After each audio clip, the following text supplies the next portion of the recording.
there are 31 million Americans who are unemployed, working part-time involuntarily, or who have looked for a job in the last year but could not find one. 31 million. And what was the IAM's response? We began to organize the unemployed. For the first time since the Great Depression, an international union took on that task. We created a virtual union, your Union of Unemployed. We nicknamed it U3sc10. So how do we get them back to work? How do we get them back on their feet? How do we get them back into the life of our union? We fight for them. We organize for them. We lobby for them.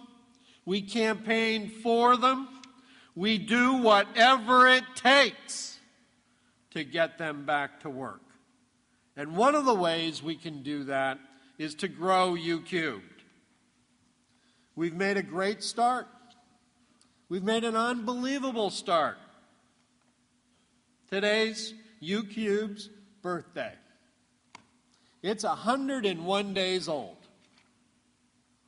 In that short period of time, it has spread to 48 states, the District of Columbia, and Puerto Rico.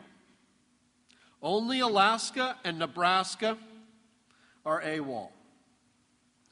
We have 1,984 job activists as of today.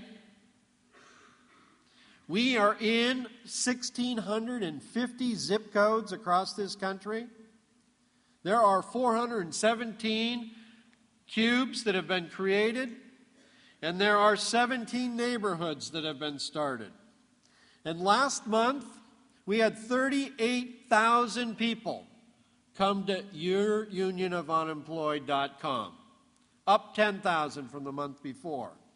They viewed 275,000 pages of content, up 112,000 from the month before.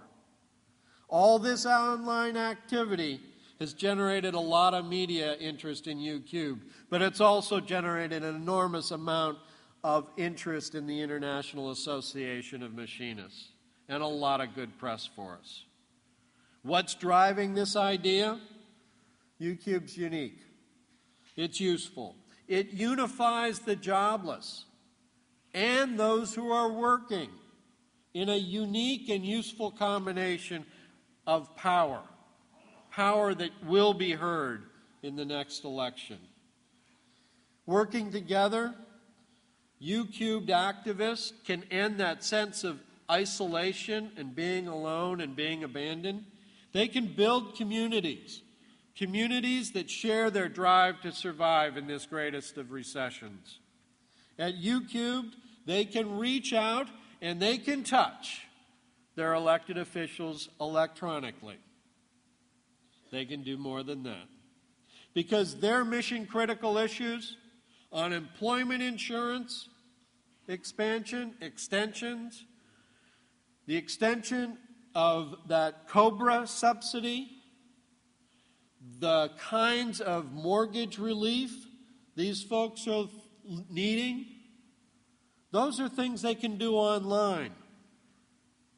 They can even send their elected representatives at the state and federal level a warn notice. They can today send them the kind of notice that so many of our members received in the last 24 months when their plants closed.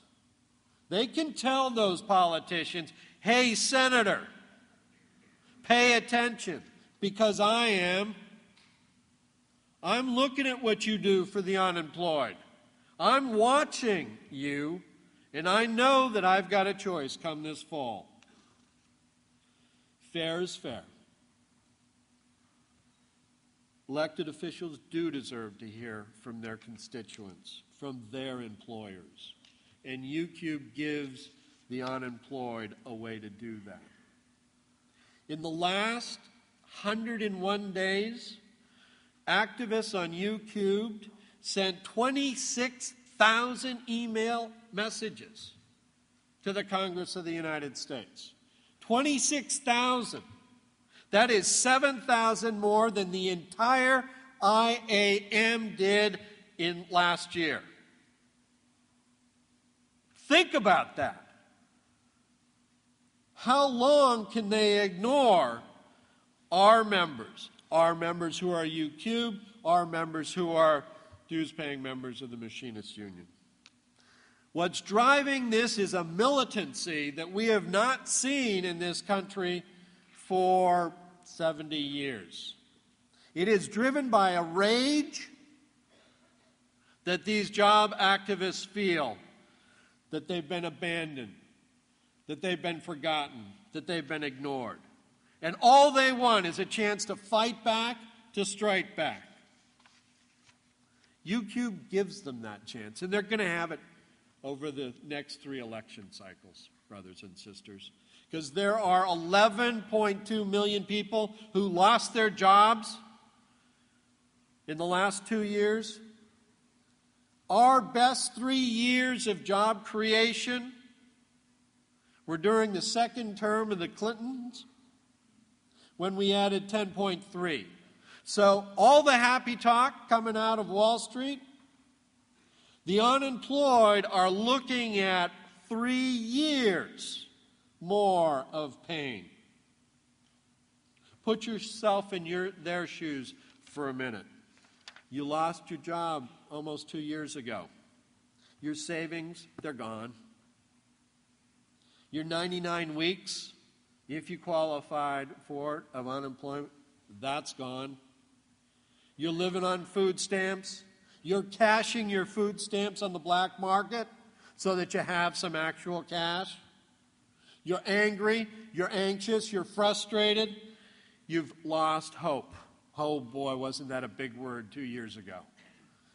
Well, if you're one of the 31 million, no hope is on the horizon. And you've watched Washington play that old blame game. It's the Democrats' fault. No, it's the Republicans' fault. They don't care. They watch Jim Bruning stand up and hold up unemployment compensation that they need to survive. Do you think what their reaction is? Their reaction is, screw you, Senator. And they're right. If that attitude hardens, and the 31 million Americans who are unemployed and underemployed decide that they're going to stay home this year, or they're going to create a voting revolution, there will be hell to pay on Election Day. There'll be hell to pay for the politicians who did zip over the last 2 years to create jobs now. And for them, the writing is on the wall. It's spelled Virginia. It's spelled New Jersey. It's spelled Massachusetts.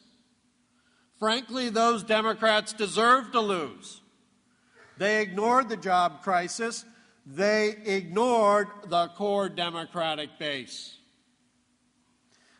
Massachusetts, Teddy Kennedy's seat. The Democratic nominee lost blue-collar males by 27%. She lost blue-collar females by 13%, and she lost the unemployed by 5%.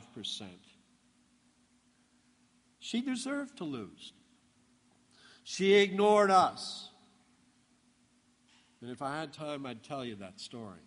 But she ignored not just the unemployed, but he ignored the labor movement.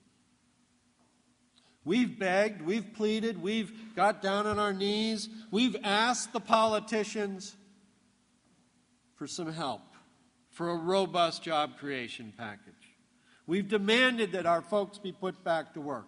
We've asked the President of the United States to take one day, 1 hour, go to Wichita.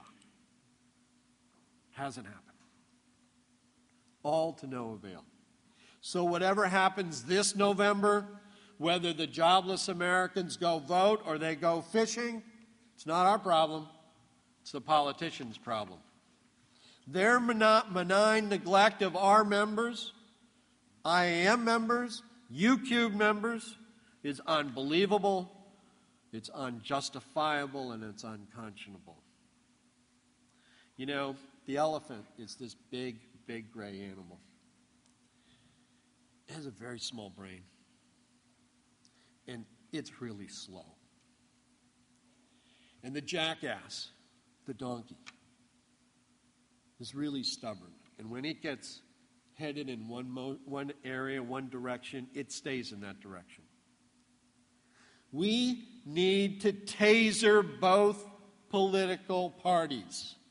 We need to shock them with the voltage of 31 million people saying, hey, wake up, we're in pain. And we can do that. We can do that with U3sc10. And when they do, wake up. We'll be ready for them. On your desk is a 16-point plan that was put out to U3sc10 job activists last week. They'll vote on it. U3sc10 activists will vote on it on May 1st.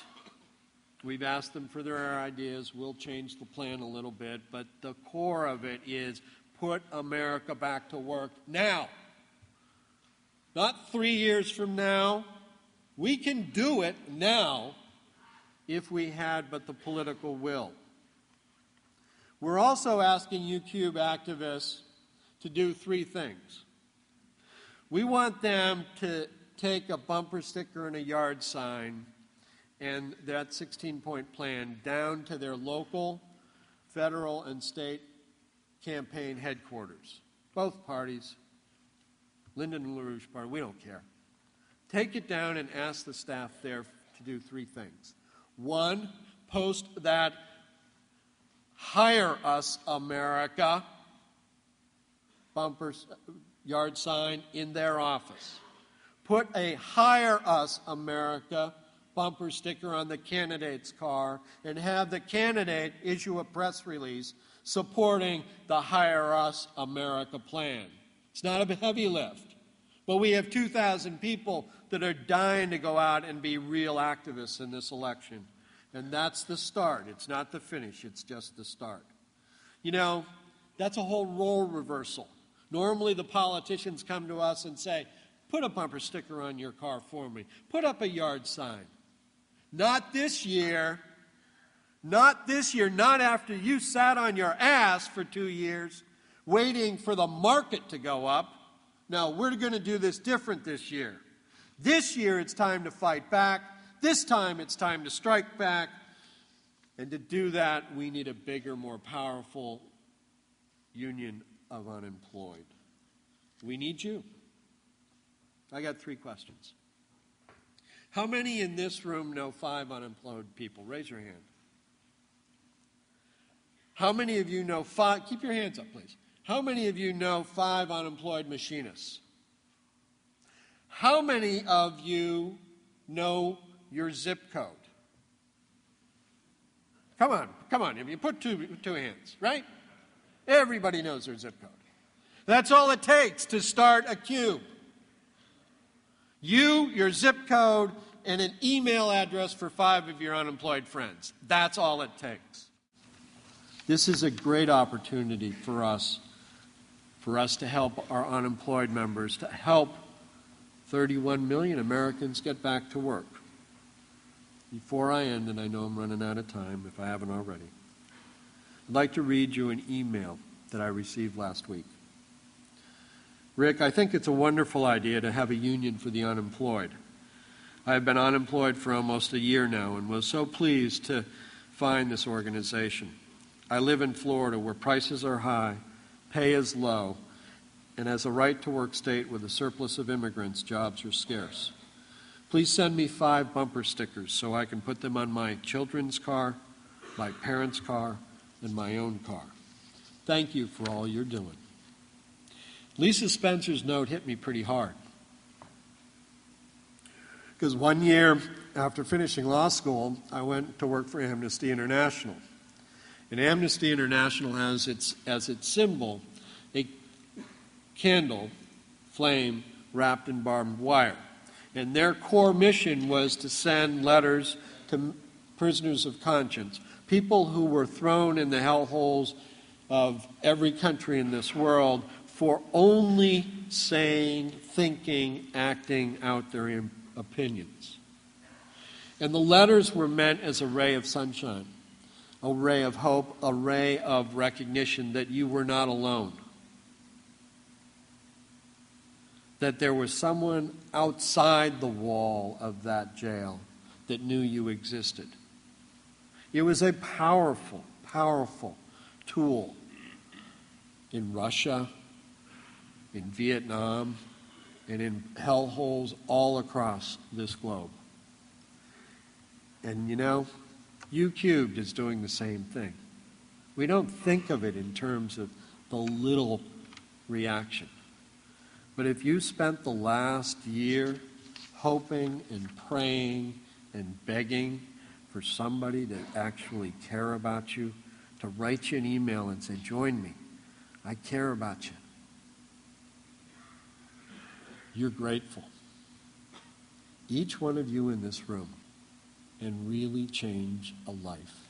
And you can change the direction of this country, and you can change the direction and trajectory of this union. Please do so this week. Thank you.